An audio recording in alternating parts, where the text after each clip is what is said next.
जी नमस्कार, मैं हूं शैलेंद्र सोलंकी। स्वागत करता हूं मैं आपका आपके अपने YouTube channel learn with Shailendra में। तो रीट की लगातार प्रैक्टिस हम लोग कर रहे हैं, चाहे सीडीपी हो, मैथ्स हो या हमारा ईवीएस हो। तो पर्यावरण में मैं आप लोगों को पीवाईक्यूज सभी करा चुका हूं। 3 प्रैक्टिस सेट में मैंने पीवाईक्यूज करा दिए थे। इसके अलावा 3 प्रैक्टिस सेट मैंने और आप लोगों को कराए थे। आज हमारा चौथा प्रैक्टिस सेट रहेगा और इसमें जो आपकी यूनिट 1 है उसमें परिवार यानी कि फैमिली आपका एक टॉपिक दे रखा है। तो परिवार से संबंधित जितने भी आपके क्वेश्चंस अभी तक रीट में या कहीं और एग्जाम में पूछे गए हैं, ये सभी क्वेश्चंस मैंने यहां पर शामिल किए हैं। इनमें से ही 1-2 क्वेश्चन जो पेपर में आना है वो इन्हीं में से आपको देखने के लिए मिल जाएगा। तो देर न करते हुए हम लोग वीडियो को शुरू करेंगे। और वीडियो शुरू करने से पहले अगर आप लोग चैनल पर नए हैं या अभी तक आपने चैनल को सब्सक्राइब नहीं किया है तो आप लोग चैनल को सब्सक्राइब कर लीजिएगा, वीडियो को लाइक एंड शेयर आप लोग कर दीजिएगा।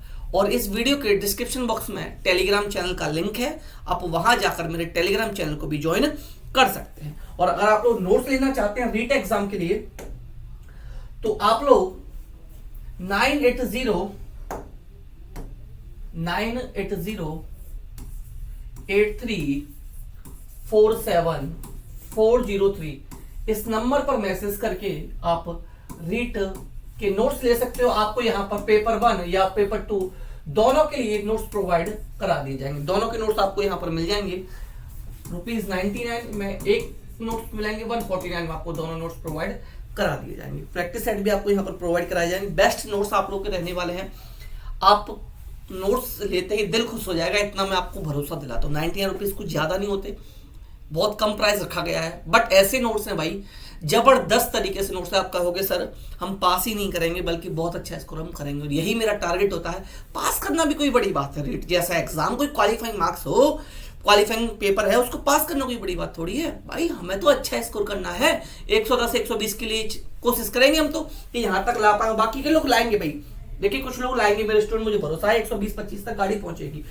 ईवीएस मैथ्स में तो पूरे नंबर दिलाने की जिम्मेदारी मेरी। इसके अलावा सीडीपी भी मैंने स्टार्ट की है, सीडीपी भी मेरे ऊपर आप लोग छोड़ दो भाई। संस्कृत और इंग्लिश थोड़ा सा देख लेना, क्योंकि अकेला मैनेज नहीं कर पाऊंगा इतना, वो कहीं से देख लेना। अगर आप हो सके तो हिंदी का मैं करा दूंगा आप लोगों को, ठीक है। तो चलिए देर ना करते हुए वीडियो को शुरू करते हैं क्वेश्चन नंबर 1 के साथ। मैं फिर कहना चाहूंगा भाई, क्वेश्चन शुरू करने से पहले अगर आप वीडियो चैनल पर पहली बार आए हैं या अभी तक आपने चैनल को सब्सक्राइब नहीं किया है तो भाई जल्दी से सब्सक्राइब कर लो और वीडियो फटाफट से कर दो भाई लाइक और शेयर। जबरदस्त तरीके से आपको यहाँ पर तैयारी कराई जाएगी, जबरदस्त क्वेश्चंस कराए जाएंगे कि क्वेश्चन जबरदस्त तरीके का लाया हुआ। एक क्वेश्चन बहुत इंपॉर्टेंट यहां पर रहने वाला है। पहला क्वेश्चन है भाई, शारदा एक्ट। शारदा एक्ट का संबंध निम्न में से किससे है? शारदा एक्ट पूछा गया है, इसका संबंध किससे है आप लोगों को यह बताना है। बाल विवाह से है, दहेज प्रथा से है, बाल श्रम से है और अनिवार्य शिक्षा से है। तो शारदा एक्ट भाई काफी इंपॉर्टेंट है, कई बार आप लोगों के एग्जाम में पूछ लिया गया है। तो याद रखिएगा शारदा एक्ट कब आया भाई, ये एक्ट कब आया? 1929 में आया। 1929 में ये शारदा एक्ट आया था और ये संबंधित था बाल विवाह से। ये संबंधित था बाल विवाह से और इसमें ये बताया गया था कि भाई जो शादी की उम्र होगी वो लड़के की शादी की उम्र जो होगी ये 18 वर्ष होगी और लड़की की जो शादी की उम्र होगी ये आप लोगों की 14 वर्ष होगी। ये कब बताया गया था भाई? शारदा एक्ट में बताया गया था और ये शारदा एक्ट आया था 1929 में, बाल विवाह से संबंधित है। इसके अलावा परिवर्तन हुए थे, ये मैं आगे आप लोगों को बताऊंगा। आज क्या लड़के की 21 है और लड़की की 18 है शादी की उम्र, ना याद रखिएगा। ये अभी मैं आपको डिटेल में आगे बताने वाला हूं। अगले क्वेश्चन की तरफ चलते हैं। अगला क्वेश्चन है हमारा क्वेश्चन नंबर 2। प्रश्न संख्या 2 पर आ चुके हैं कि एकल परिवार से क्या तात्पर्य है। एकल परिवार से क्या तात्पर्य है? वर्ष 1950 के बाद बना परिवार भाई एकल परिवार कहलाएगा। भाई बहुत ही सरासर गलत है भाई, ये तो केवल पति पत्नी होंगे उस परिवार में भाई, ये एकल परिवार कहलाएगा। ऑप्शन बी, परिवार जिसमें माता पिता होंगे एवं उनके बच्चे होंगे, ये एकल परिवार कहलाएगा। और संपूर्ण परिवार जिसमें बच्चे होंगे, उनके माता पिता एवं दादा दादी होंगे। तो याद रखिएगा एकल परिवार क्या होता है? जिसमें हस्बैंड वाइफ होते हैं और उनके बच्चे होते हैं, ये कहलाता है एकल परिवार। और जिसमें दादा दादी चाचा चाची ताई ताऊ शामिल हो जाए, ये संयुक्त परिवार कहलाता है। क्या कहलाता है भाई? ये संयुक्त परिवार कहलाता है। ये हो जाएगा संयुक्त परिवार का हमारा उदाहरण। और जो दूसरा ऑप्शन है ये एकल परिवार हो जाएगा, ये एकल परिवार। तो हमसे जो पूछा गया एकल परिवार का पूछा गया है, तो ऑप्शन नंबर बी जो है ये हमारा करेक्ट आंसर बनेगा कि जिसमें माता पिता एवं उनके बच्चे होते हैं वो आपका एकल परिवार कहलाता है। उम्मीद करता हूं क्वेश्चन 2 आप लोगों को पसंद आया होगा। अगले क्वेश्चन की तरफ चलते हैं। क्वेश्चन नंबर 3, मनुष्य एक सामाजिक प्राणी है, किसका कथन है? मनुष्य कैसा है भाई? एक सामाजिक प्राणी है, यह कथन किसका है? फटाफट से बताओ, 5 सेकंड का समय आपके पास है कि मनुष्य एक सामाजिक प्राणी है। किसने कहा था? महात्मा गांधी ने कहा था, अरस्तु ने कहा था, क्रो ने कहा था, या मैकाइवर ने कहा था। तो ये जो कथन है कि मनुष्य क्या है? एक साधारण प्राणी है, सामाजिक प्राणी है, सामाजिक प्राणी है, ये कथन है अरस्तु का। मनुष्य एक सामाजिक प्राणी है, ये कथन किसका है? अरस्तु का है। तो क्वेश्चन नंबर 3 के लिए ऑप्शन नंबर बी हमारा करेक्ट आंसर बन जाएगा। अगले प्रश्न पर चलेंगे। प्रश्न संख्या 4, भारत में लड़के व लड़कियों की विवाह की न्यूनतम आयु ये बताना भाई, न्यूनतम आयु कितनी है? न्यूनतम आयु कितनी है? तो याद रखिएगा, एक अधिनियम आया था, हिंदू विवाह अधिनियम। हिंदू विवाह अधिनियम आया था भाई, ठीक है। हिंदू विवाह अधिनियम आया था 1955 में, 1955 में हिंदू विवाह अधिनियम आया था। अच्छा, और शारदा एक्ट जिसको बाल विवाह से संबंधित है, शारदा एक्ट कब आया था भाई? शारदा एक्ट जो बाल विवाह से संबंधित था, बाल विवाह से, दोनों को याद रखना, मैं फिर रिवाइज करा दे रहा हूं। यह आया था 1929 1929 में। तो ये जो हिंदू विवाह अधिनियम 1955 में आया था, यहां उम्र थी भाई 18 वर्ष लड़के की और लड़की की 14 वर्ष। इसको बढ़ाकर यहां क्या कर दिया गया? लड़की की उम्र 21 वर्ष कर दी गई और लड़के की 18 वर्ष कर दी गई। तो ऑप्शन 1 जो है क्वेश्चन नंबर 4 के लिए हमारा ये करेक्ट आंसर बन जाएगा। हिंदू विवाह अधिनियम 1955 में आता है। इसमें शारदा एक्ट में जो एज थी उसको बढ़ा दिया गया, लड़के की एज 18 से 21 कर दी गई, लड़की की एज 14 से 18 कर दी गई। ठीक है भाई, क्वेश्चन 5 की तरफ चलते हैं। उम्मीद करता हूं क्वेश्चन पसंद आ रहे होंगे। अगर क्वेश्चन पसंद आ रहा है तो वीडियो को लाइक कर दो, शेयर कर दो, और जो लोग चैनल पर नए हैं फटाफट से आगे चैनल को सब्सक्राइब कर दो। वीडियो के डिस्क्रिप्शन बॉक्स में टेलीग्राम चैनल का लिंक है भाई, वहां जाकर आप लोग टेलीग्राम चैनल को भी ज्वाइन कर सकते हैं। सामाजिक बुराइयों का उदाहरण है, इनमें से सामाजिक बुराई कौन कौन सी ये बताना है। बाल विवाह सामाजिक बुराई के अंदर आता है या नहीं?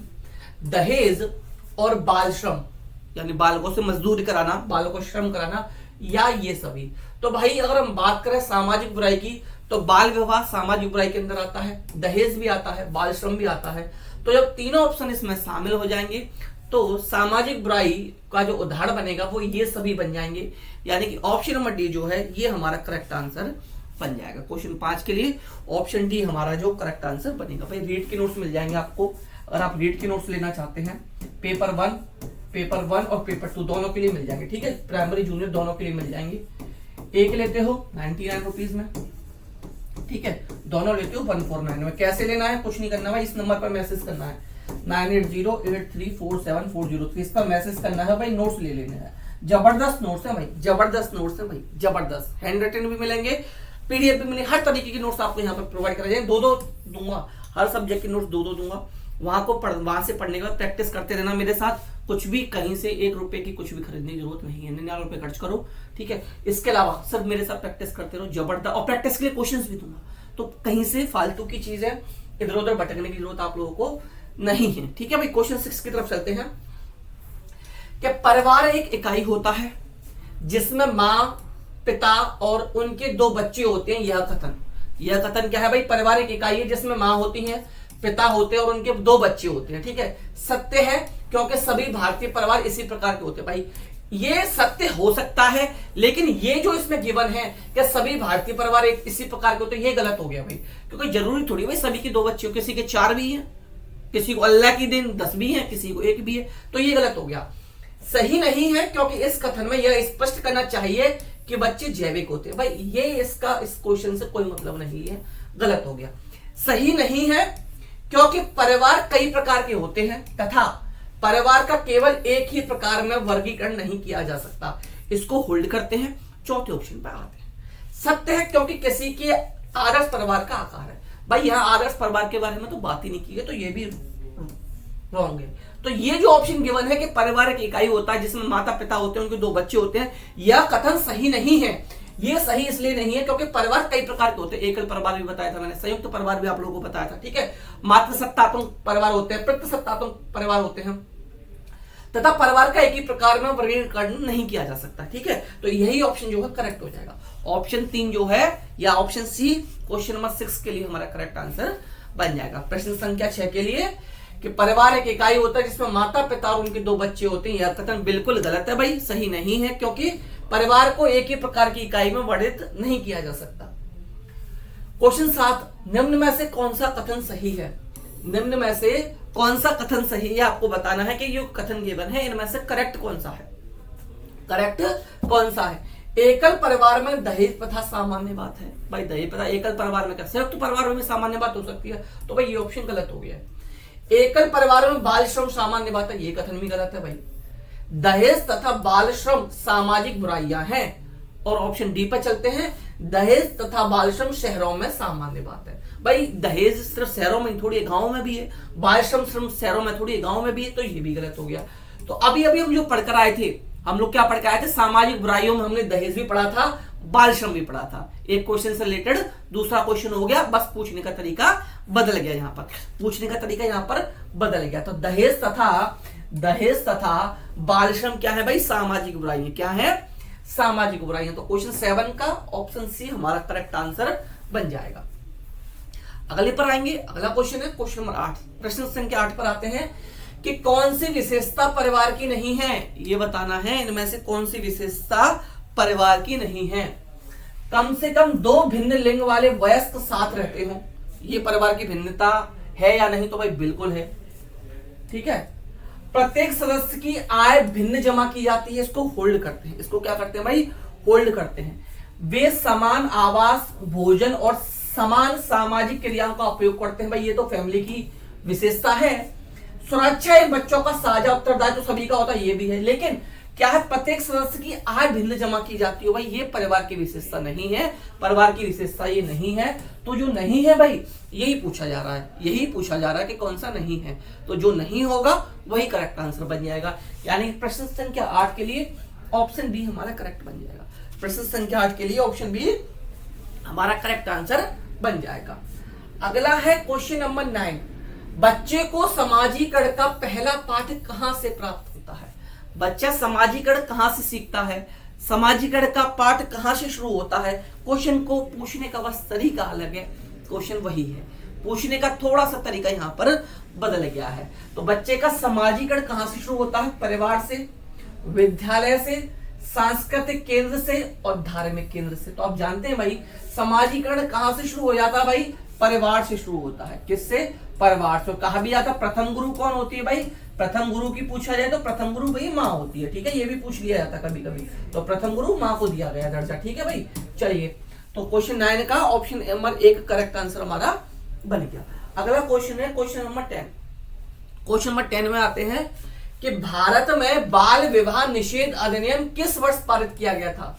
तो यही जो 1955 वाला था, इसी को कह सकते हैं भाई हम, यही बदलकर हो गया था। इसमें भी उम्र 21 वर्ष और 18 वर्ष की गई थी, इसमें उम्र 21 वर्ष और 18 वर्ष की गई थी।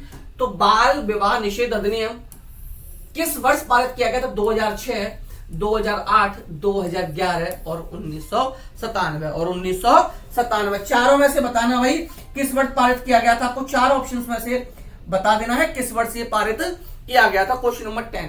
तो भाई ये जो पारित किया गया था ये 2006 में पारित किया गया था। 2006 भारत में बाल विवाह निषेध अधिनियम याद रखेगा 2006, हिंदू विवाह अधिनियम 1955, शारदा एक्ट 1929, तीनों याद रखना, तीनों के तीनों इंपोर्टेंट है, तीनों के तीनों इंपोर्टेंट है, ठीक है भाई। तीनों 2-3 बार बता दिए, एक बार कमेंट कर दो तीनों का। शारदा एक्ट, हिंदू विवाह अधिनियम और बाल विवाह निषेध अधिनियम, तीनों को बताओ भाई। और ये भी पूछ लिया था शारदा नियम किससे, शारदा एक्ट किससे संबंधित है?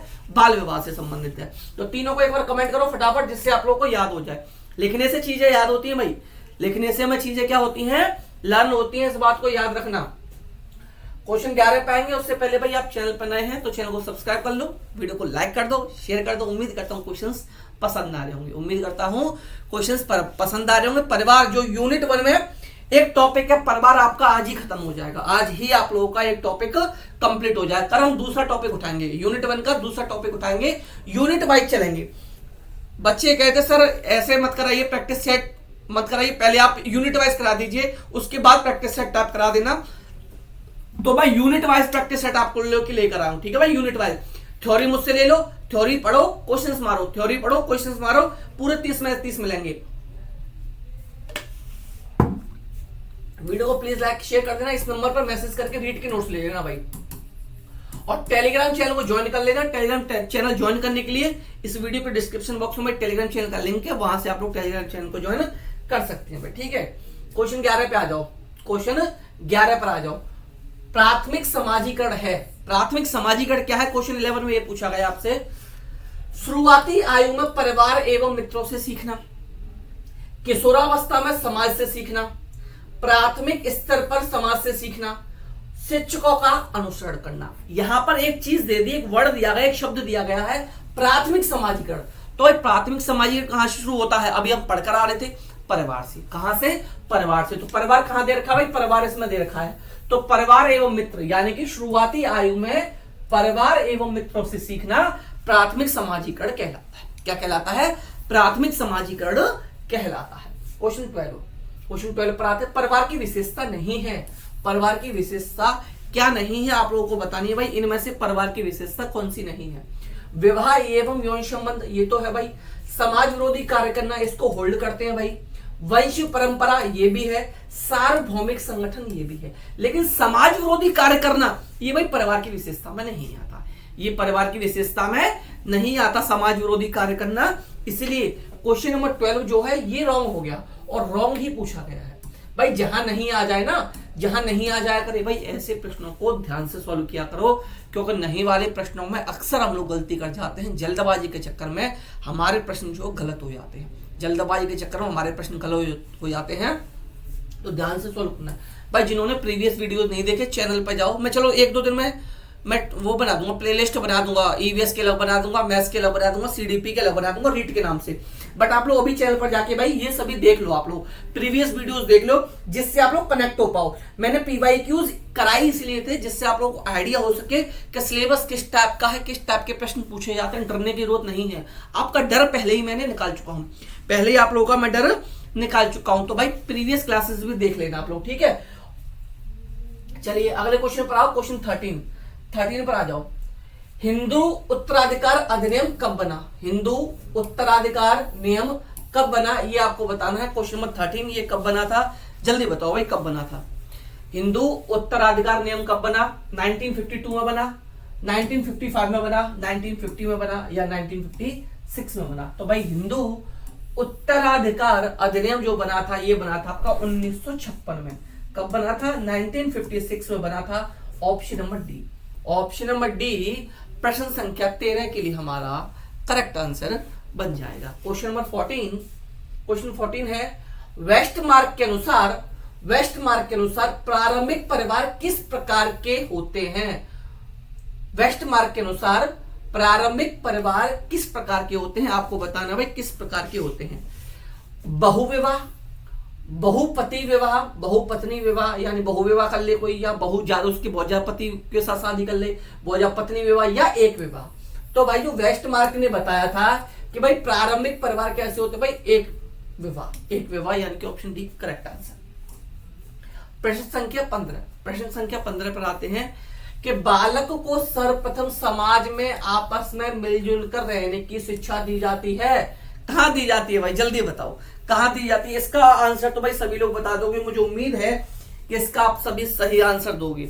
इसका सही आंसर सभी लोग दोगे, कमेंट में फटाफट से बताओ। 5 सेकंड का समय आपके पास, 5 सेकंड का समय देता हूं कि बालक को सर्वप्रथम समाज में आपस में मिलजुल कर रहने की शिक्षा कहां दी जाती है। क्वेश्चन लिखना, कैसे लिखना है कमेंट में, कैसे लिखना है? 15 का ए या बी या सी या डी, ऐसे लिखना है। ये नहीं डायरेक्ट आंसर लिख दो, डायरेक्ट आंसर लिख देने से पता नहीं चलती भाई।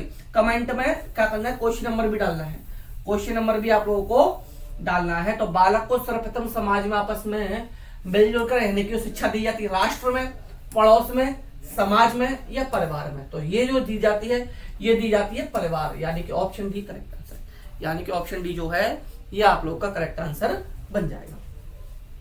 अगला क्वेश्चन है क्वेश्चन 16। क्वेश्चन 16 है एकल परिवार के सदस्य अधिक आत्मनिर्भर रहते हैं, कथन क्या है? एकल परिवार के सदस्य अधिक आत्मनिर्भर रहते हैं, यह कथन कैसा है भाई? कैसा है भाई? आंशिक रूप से सत्य है, बिल्कुल असत्य है, पूर्ण रूप से सत्य है और इनमें से कोई नहीं। क्वेश्चन है एकल परिवार के सदस्य अधिक आत्मनिर्भर रहते हैं, यानी कि कोई जॉइंट फैमिली में है तो कोई पापा पर डिपेंड है, कोई ताऊ पर डिपेंड है, कोई भैया पर डिपेंड है, कोई बहन पर डिपेंड है, कोई माँ पर डिपेंड है, कोई ताई पर डिपेंड है। लेकिन जब एकल परिवार होगा तो वहां पर क्या होंगे लोग? ज्यादातर कैसे होंगे भाई?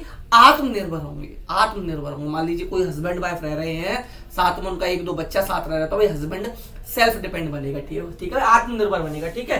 तो ये पूर्ण रूप से सत्य है, ये कथन जो है ये पूर्ण रूप से सत्य है। जब जॉइंट फैमिली में रहेंगे तो भाई लड़का भी क्या सोचेगा? पापा कमा रहे हैं, ठीक है, लड़के के बाबा हैं, ठीक है भाई, ये चीज है ना, होती है ये चीज, आप लोगों ने देखी होगी।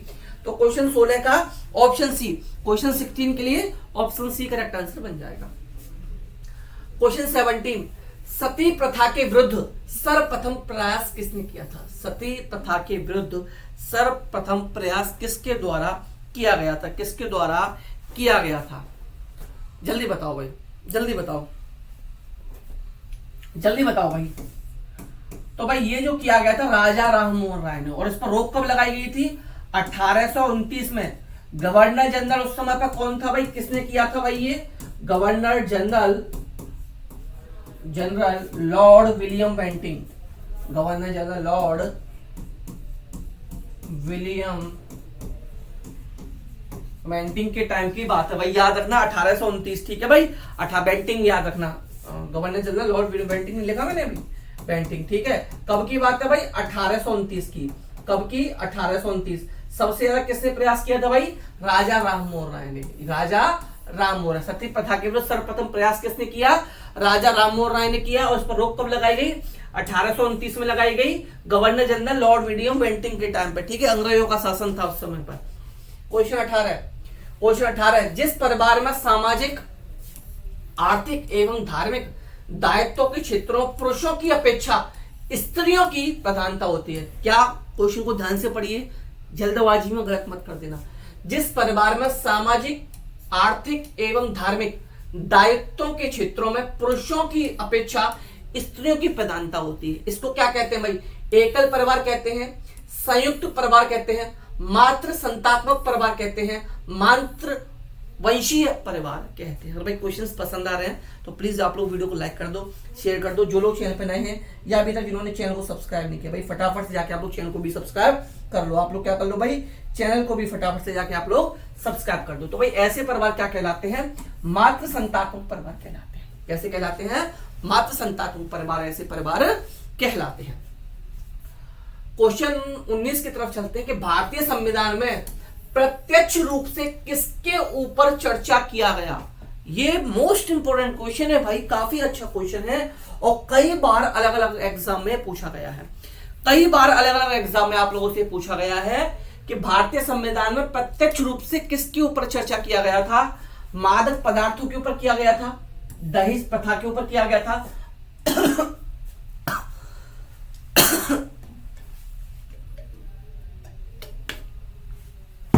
बाल श्रम के ऊपर किया गया था, या सती प्रथा के ऊपर किया गया था? तो भारतीय संविधान में प्रत्यक्ष रूप से जो चर्चा की गई थी ये बाल श्रम के ऊपर की गई थी। क्वेश्चन 19 का ऑप्शन सी, 19 का ऑप्शन सी हमारा यहां पर करेक्ट आंसर बन जाएगा। अगले प्रश्न पर आते हैं, प्रश्न संख्या 20। समाज की सबसे छोटी इकाई क्या है? समाज की सबसे छोटी इकाई क्या है भाई? देश है, परिवार है, समाज है, समुदाय है। समाज कहां से शुरू होता है भाई? 4 लोग मिल जाए वही समाज हो जाता है ना? 4 लोग, पंच परमेश्वर, 4 लोग बैठ जाए वही समाज है। देश, परिवार, समाज, समुदाय। तो समाज की सबसे छोटी इकाई वो परिवार है। समाज की सबसे छोटी इकाई क्या है? परिवार है। तो क्वेश्चन नंबर 20 के लिए ऑप्शन बी हमारा करेक्ट आंसर बन जाए। उम्मीद करता हूँ वीडियो पसंद आ रहा, प्लीज लाइक कर दो, शेयर कर दो। जो लोग चैनल पर नए हैं या जिन्होंने अभी तक चैनल को सब्सक्राइब नहीं किया भाई, यूनिट वाइज ऐसे ही प्रैक्टिस करेंगे, धुआंधार प्रैक्टिस करेंगे, गजब की प्रैक्टिस करेंगे भाई। और आपके सिलेक्शन तक, नॉट ओनली प्री क्वालिफाइड बल्कि मेंस के सिलेक्शन तक, मेरिट में नाम आने तक, ज्वाइनिंग करने तक, शैलेंद्र सोलंकी आप लोगों के साथ लगातार बना रहेगा। तो चैनल को लाइक कर दो, शेयर कर दो, वीडियो को ज्यादा से ज्यादा शेयर कर दो, और जो लोग चैनल पर नए हैं या अभी तक जिन लोग चैनल को सब्सक्राइब नहीं किए हैं कर दो भाई सब्सक्राइब, जल्दी से कर दो। चलो ठीक है, क्वेश्चन 21 पर आओ। और नोट्स लेने के लिए रीड के अगर नोट्स लेना चाहते हैं लेवल 3 लेवल 2 किसी के लिए नोट्स लेना चाहते हैं, पेपर 1 पेपर 2 दोनों के नोट्स आपको यहाँ पर प्रोवाइड करा दिए जाएंगे ₹99 में और 149 में। ठीक है, 99 में एक के लिए, दोनों के लिए 149 में मिल जाएगा। मैथ साइंस कुछ भी ले सकते हैं, SST के भी ले सकते हैं। ठीक है, क्वेश्चन 21 पर आते हैं। क्वेश्चन 21 पर आ जाते हैं कि ऐसे परिवार जिनमें परिवार की सत्ता किसी पुरुष सदस्य के हाथ में होती है, वहां क्या था, आर्थिक रूप से वैसे किस पर डिपेंड थे, स्त्री पर डिपेंड थे, तो मातृ सत्तात्मक परिवार ऐसे कहलाते हैं। यहाँ क्या है, सत्ता किसके हाथ में, पुरुष के हाथ में है। तो पितृ संतात्मक परिवार, वहां मातृ संतात्मक परिवार था। पितृवंशीय, एकल परिवार, संयुक्त परिवार, तीन ऑप्शन एलिमिनेट हो गए, रॉन्ग हो गए। वहां मातृ सत्तात्मक था, यहाँ पितृ सत्तात्मक हो जाएगा। दोनों क्वेश्चन में बस एक छोटा सा डिफरेंस, एक शब्द ने क्वेश्चन का आंसर पलट दिया, एक शब्द ने क्वेश्चन का आंसर आप लोगों का पलट दिया। तो 21वें क्वेश्चन के लिए, 21वें प्रश्न के लिए ऑप्शन 1 जो है करेक्ट आंसर बनेगा। प्रश्न संख्या 22 की तरफ चलते हैं। 22वां प्रश्न है, निम्न में से कौन एक संयुक्त परिवार को कायम रखने के लिए उत्तरदायी है। कायम रखने के लिए उत्तरदायी क्या है, हर एक क्वेश्चन, हर एक सेट में एक क्वेश्चन आप लोगों के लिए कमेंट में देता हूं, एक क्वेश्चन कमेंट में देता हूं। तो क्वेश्चन नंबर 22 होमवर्क है, एक क्वेश्चन हर बार होमवर्क में देता हूं जिसका आप लोगों को रिप्लाई देना होता है कमेंट में। ये क्वेश्चन होमवर्क में देना है, निम्न में से कौन संयुक्त परिवार को कायम रखने के लिए उत्तरदायी है। चलिए ठीक है, ऑप्शन डी करेक्ट आंसर नहीं बनेगा, ठीक है, और बी भी नहीं बनेगा। चलो भाई ए और डी में से बना देना।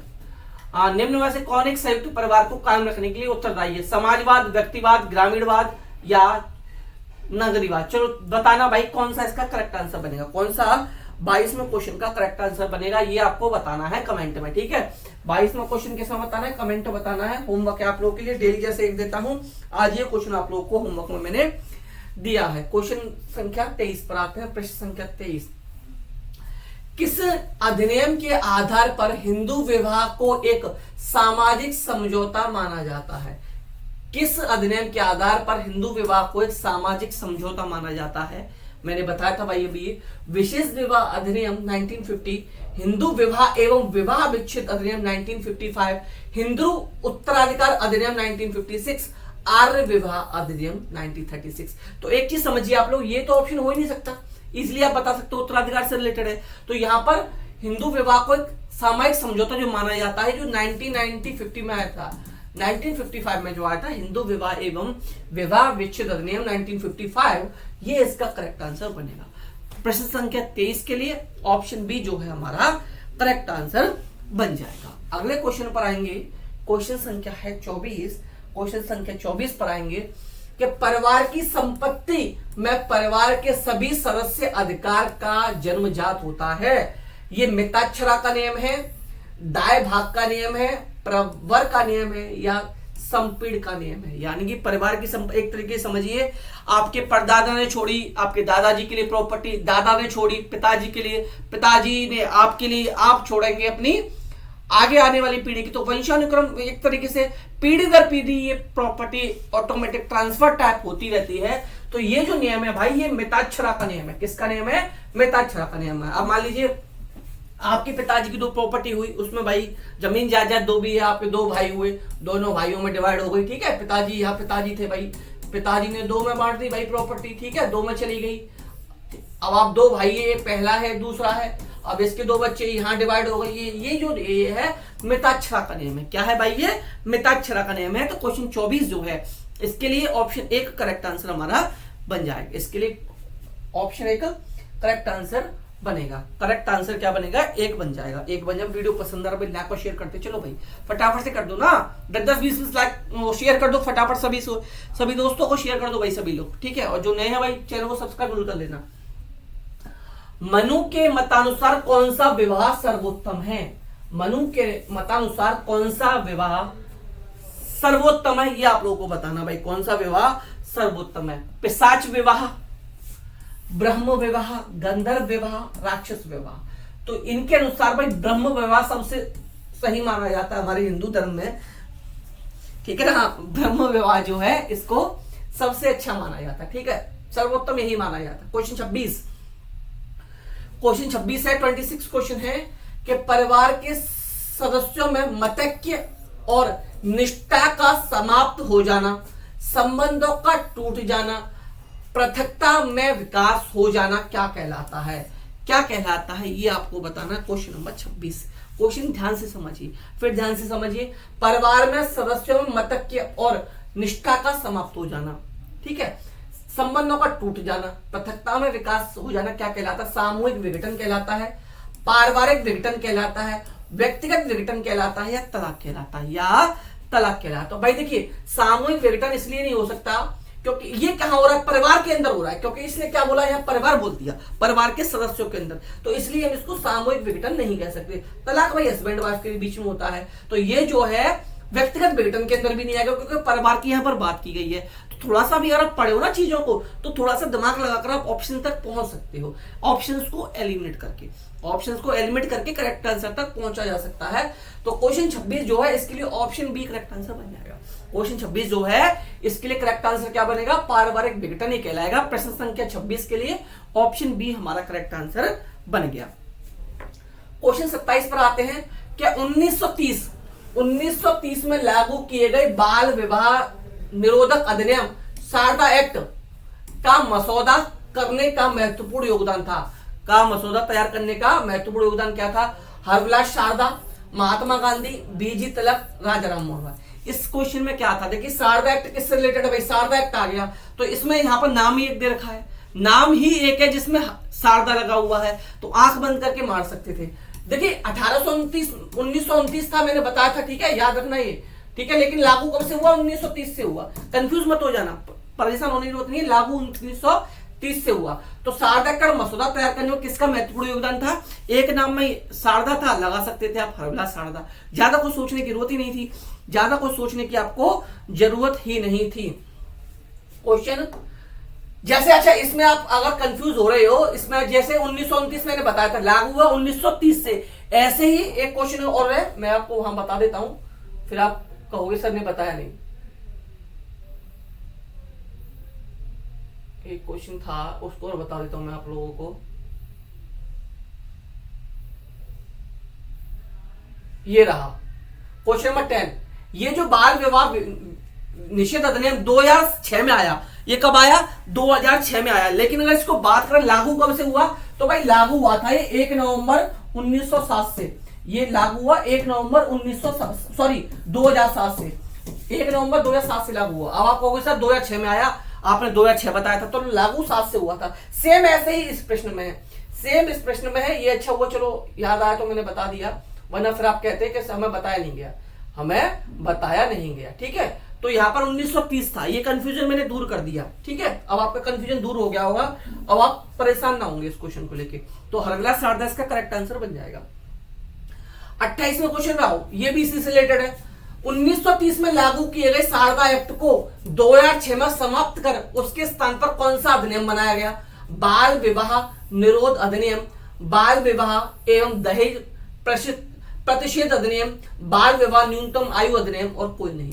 तो 1929 में आया था, 30 में लागू हुआ। इस लागू हुए शारदा एक्ट को 2006 में समाप्त कर दिया गया, उसके स्थान पर कौन सा आया? बाल विवाह निरोध अधिनियम आया 2006 में। लागू होता है 1 नवंबर 2007 से, लागू होता है 1 नवंबर 2007 से। उम्मीद करता हूं चीजें क्लियर हुई होंगी। और ये आता है 1929 में, लागू होता है 1930 से। अब चीजें ज्यादा क्लियर हो गई होंगी, मैं समझता हूं अब चीजें ज्यादा क्लियर होंगी। क्वेश्चन जैसे पूछा जाए उसी तरीके से आंसर देने की कोशिश करना, क्वेश्चन जैसे पूछे उसी तरीके से आंसर देना। क्वेश्चन 29 और 30 करने से पहले भाई अगर आप चैनल पर नए हैं तो प्लीज चैनल को सब्सक्राइब कर लेना, वीडियो को लाइक कर देना, शेयर कर देना, और मेरे टेलीग्राम चैनल को ज्वाइन करना चाहते हैं तो इस वीडियो के डिस्क्रिप्शन बॉक्स में टेलीग्राम चैनल का लिंक दे रखा है, वहां जाकर आप लोग टेलीग्राम चैनल को ज्वाइन कर सकते हैं। और इस नंबर पर मैसेज करके आप रीड के नोट्स ले सकते हैं। रीड के नोट्स पेपर 1 के लिए 99, पेपर 2 के लिए भी 99, दोनों के लिए लोगे 149। बेस्ट नोट्स है, गजब के नोट्स है, पढ़कर मजा आ जाएगा भाई। धुआंधार प्रैक्टिस करते रहो, पास नहीं करेंगे, अच्छा स्कोर हम लोग करेंगे। क्वेश्चन 29, राजस्थान में सर्वाधिक संख्या में बाल विवाह किस दिन संपन्न होते हैं? बताना भाई किस दिन संपन्न किस दिन संपन्न होते हैं? बाल विवाह अक्षय तृतीया के दिन, गणगौर के दिन, रामनवमी वाले दिन या पीपल पूर्णिमा के दिन। तो भाई सर्वाधिक जो बाल विवाह कराए जाते हैं राजस्थान में, ये अक्षय तृतीया के दिन कराए जाते हैं। क्वेश्चन नंबर 29 का ऑप्शन नंबर ए यहां पर करेक्ट आंसर हमारा बन जाएगा। प्रश्न संख्या 29 के लिए option number A correct answer. अब आते हैं प्रश्न संख्या 30 पर। प्रश्न संख्या 30 पर आते हैं दहेज से अभिप्राय है। दहेज से क्या अभिप्राय है भाई? ऑप्शन नंबर 1, वधु पक्ष द्वारा विवाह के अवसर पर व्यय की जाने वाली राशि। यानी दहेज से अभिप्राय क्या है कि वधु पक्ष द्वारा विवाह के अवसर पर व्यय की जाने वाली राशि, ठीक है, दहेज कहलाती है। दूसरा ऑप्शन है वधु पक्ष द्वारा कन्या के विवाह के अवसर पर वर को स्वेच्छा से दी गई भेंट आदि, ठीक है भाई। तीसरा है कन्या के पिता के द्वारा विवाह के उपलक्ष्य में वधु को स्वेच्छा से दी जाने वाली वस्तुएं। और ऑप्शन डी, विवाह के अवसर पर वर पक्ष कन्या पक्ष से आवश्यकता के रूप में लिया जाने वाला धन एवं वस्तुएं। तो देखिए भाई, इसका आंसर आपको कमेंट में देना है, ठीक है। ऑप्शन 4 आंसर नहीं है, ठीक है। ऑप्शन ए भी आंसर है। बी और सी में से जो आपको बेस्ट लगे, जो आपको बेस्ट लगे वो बताना है, जो बेस्ट हो वो बताना, ठीक है। आज 2 क्वेश्चन दे दिए होमवर्क में, 2 दे दिए, डेली 1 देता हूं, आज 2 दे दिए, कोई बात नहीं भाई, आज 2 कर लेना, आज होमवर्क में 2 कर लेना। तो भाई ये था हमारा परिवार, जो यूनिट 1 है उसके अंदर टॉपिक था परिवार, उससे रिलेटेड क्वेश्चन थे, मोस्ट इंपोर्टेंट क्वेश्चन थे। ऐसे ही क्वेश्चन पूछे जाएंगे और ये क्वेश्चन कहीं ना कहीं एग्जाम में आए हुए हैं। इनमें से 8 से 10 क्वेश्चन रीट में भी पूछे जा चुके हैं। ऐसे ही क्वेश्चन आएंगे, ज्यादा परेशान मत हो आप लोग, ठीक है। इस नंबर पर मैसेज करके रीट के नोट्स ले सकते हो। रीट के नोट्स मिल जाएंगे ₹99 में, एक लेवल आपको एक पेपर के और 149 में दोनों पेपर के मिल जाएंगे। Video please like and share कर देना।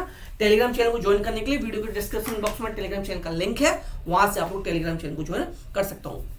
उम्मीद करता हूँ वीडियो पसंद आया हो, पसंद आए तो लाइक कर देना, शेयर कर देना। चैनल को बिना सब्सक्राइब किए कोई भी नहीं जाएगा। तो चलिए मिलते हैं नेक्स्ट वीडियो में, तब तक आप लोग हंसते रहो, मुस्कुराते रहो, मास्टर नहीं बनने के लिए पढ़ते रहो। तो bye bye, take care, thank you, नमस्कार, जय हिंद।